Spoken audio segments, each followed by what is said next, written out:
11 अप्रैल 2011 को अनुरिमा लखनऊ से दिल्ली आ रही थी और ट्रेन में कुछ बदमाशों ने उनसे उनकी सोने की चेन छीनने की कोशिश की।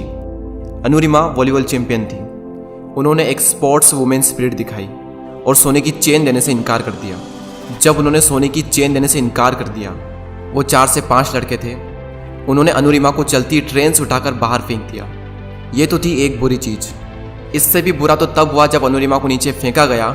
उसी वक्त दूसरे ट्रैक से भी एक ट्रेन आ रही थी। अनुरिमा उस ट्रेन से टकराई और जाकर नीचे गिरी। जब दोनों ट्रेन निकल गई, जब उन्हें होश आया, तब उन्होंने देखा कि उनका एक पैर कट चुका था। आधा पैर जींस में था और घुटनों के यहाँ से आधा पैर जींस में लटका हुआ था और वहीं से हड्डियाँ टूट टूट कर बाहर आ रही थी। और सिर्फ यही नहीं, बल्कि ट्रेन के ट्रैक पर आपने छोटे छोटे चूहे देखे होंगे। वो चूहे आकर उस घाव को, उस पैर को आकर कुतर रहे थे। अनुरिमा ये सारा दृश्य अपनी आंखों से साफ साफ देख रही थी, लेकिन कर कुछ नहीं पा रही थी क्योंकि उनकी बॉडी में ज़रा भी मूवमेंट नहीं हो रहा था। पूरी रात उन्होंने मदद मांगी, लेकिन कोई नहीं आया उन्हें बचाने के लिए। जब सुबह हुई और कुछ लोगों ने उन्हें देखा तो उन्हें हॉस्पिटल पहुंचाया। हॉस्पिटल के बेड पर सब लोगों ने, यहाँ तक कि एम्स के डॉक्टरों ने तक ये कह दिया था कि एक प्रोस्थेटिक लेग से चलना सीखने में लोगों को 3 से 4 साल लग जाते हैं। कुछ दिनों तक उनका हॉस्पिटल में इलाज चला और जब उनकी हॉस्पिटल से छुट्टी हुई, जब वो घर गई, तो घर जाने के बाद जब ऐसी सिचुएशन में लोग ये सोचते हैं कि आगे की ज़िंदगी का गुजारा कैसे होगा, अनुरिमा के माइंड में सिर्फ 2 चीज़ें थी। एक तो ये कि मुझे इन सबको गलत साबित करना है, और दूसरी ये कि अपनी सबसे बड़ी कमजोरी को अपनी सबसे बड़ी ताकत बनाकर दुनिया की सबसे ऊंची चोटी माउंट एवरेस्ट को फतह करना है। मैडम बचेंद्री पाल, जिन्होंने 1984 में एवरेस्ट सबमिट किया था, जब अनुरिमा ने उनको ये बताया कि मुझे एवरेस्ट सबमिट करना है, तो मैडम बचेंद्री पाल के आंखों से आंसू आ गए। उन्होंने कहा कि अनुरिमा, तू इस हालत में भी ये सोचने की हिम्मत रखती है। तूने अपने अंदर तो एवरेस्ट को फतह कर लिया है, बस अब तो दुनिया को बाहरी रूप से दिखाना बाकी रह गया है। और जब शुरुआत हुई तो आप मानेंगे नहीं, जहां लोगों को 2 मिनट लगते थे रोड हेड से बेस कैंप जाने के लिए, वहीं अनुरिमा को 3 घंटे लगते थे।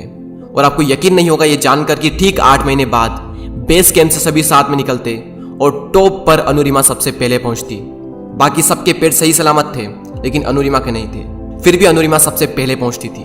11 अप्रैल 2011 को उन्हें चलती ट्रेन से बाहर फेंका गया था। एम्स के डॉक्टरों का कहना था कि एक प्रोस्थेटिक लेग से चलना सीखने में लोगों को 3 से 4 साल लग जाते हैं। 21 मई 2013 को वो दुनिया की सबसे ऊंची चोटी पर थी। कैसे? लोगों को लगता था कि अनुरिमा ने अपने इस गोल को अपने पैरों से क्लाइम किया, लेकिन अनुरिमा का यह कहना है कि उन्होंने अपने इस गोल को अपने पैरों से क्लाइम किया ही नहीं। उन्होंने अपने इस गोल को, अपने इस मिशन को अपने पूरे दिल और दिमाग से क्लाइम किया। और जब अनुरिमा रात को क्लाइम कर रही थी, क्योंकि रात को वेदर बहुत ही नॉर्मल होता है, इसलिए रात को क्लाइंबिंग करना थोड़ा आसान होता है, तो जब वो रात को क्लाइम कर रही थी तब उनकी आंखें फटी की फटी रह गई। अंधेरे में जहां पर भी उनकी हेडलाइट पड़ रही थी, वहां पर सिर्फ लाशें ही लाशें बिछी थी। उनके अंदर से एक डर निकल रहा था कि जिस काम को करने के लिए वो निकली है, उसी काम को करने के लिए ये लोग निकले थे और ये लोग यहाँ पर मरे हुए हैं। और इन लोगों का तो शरीर भी सही सलामत था, उसके बावजूद भी ये यहाँ पर आकर मर गए। उनके अंदर से डर निकल रहा था और इस डर का सामना कर, थोड़ी हिम्मत दिखाकर उन्होंने अपना एक कदम आगे बढ़ाया और उसी कदम के आगे अपना एक कदम और रख दिया और धीरे धीरे ही सही, लेकिन वो आगे बढ़ी। हिलेरी स्टेशन, एवरेस्ट से थोड़ा नीचे। जब अनुरिमा वहाँ पहुँची तो उनका ऑक्सीजन का लेवल कम होने लगा। उनके शेरपा ने उन्हें कहा कि अनुरिमा वापस चलो, तुम्हारा ऑक्सीजन खत्म हो रहा है, अगर जिंदा बचे तो फिर से वापस आ सकते हैं। लेकिन अनुरिमा को पता था कि ये मौका उन्हें बहुत ही मुश्किल से मिला है और शायद इसके आगे उन्हें कोई मौका मिले ही ना, और वो इस गोल्डन चांस को कभी भी खोना नहीं चाहती थी। उन्होंने शेरपा की बात नहीं मानी और आगे बढ़ी। उनका मानना था कि यहाँ तक आई हूँ यहाँ रुकने के लिए या फिर वापस जाने के लिए नहीं, यहाँ तक आई हूँ और भी आगे जाने के लिए। और ठीक 1.5 घंटे बाद वो दुनिया की सबसे ऊंची चोटी पर थी और इतिहास रच दिया उस लड़की ने, जिसे एम्स के डॉक्टरों ने कहा था कि 3 से 4 साल लगते हैं एक प्रोस्थेटिक लेग से चलना सीखने में। और चलना फिरना छोड़ो, 2 साल में उसने एवरेस्ट को फतह भी किया और बता दिया पूरी दुनिया को कि इंसान विकलांग दिमाग से होता है, शरीर से नहीं। और अगर एक बार आपने किसी काम को करने की ठान ली और उस काम को करने के लिए आप अपनी जान लगाने को तैयार हो, तो दुनिया की कोई भी ताकत आपको हरा नहीं सकती। आज मेरे लाइफ का सबसे बड़ा सपना पूरा हुआ और मैं टॉप ऑफ द वर्ल्ड पे हूँ और बहुत खुश हूँ, बहुत खुश हूँ। और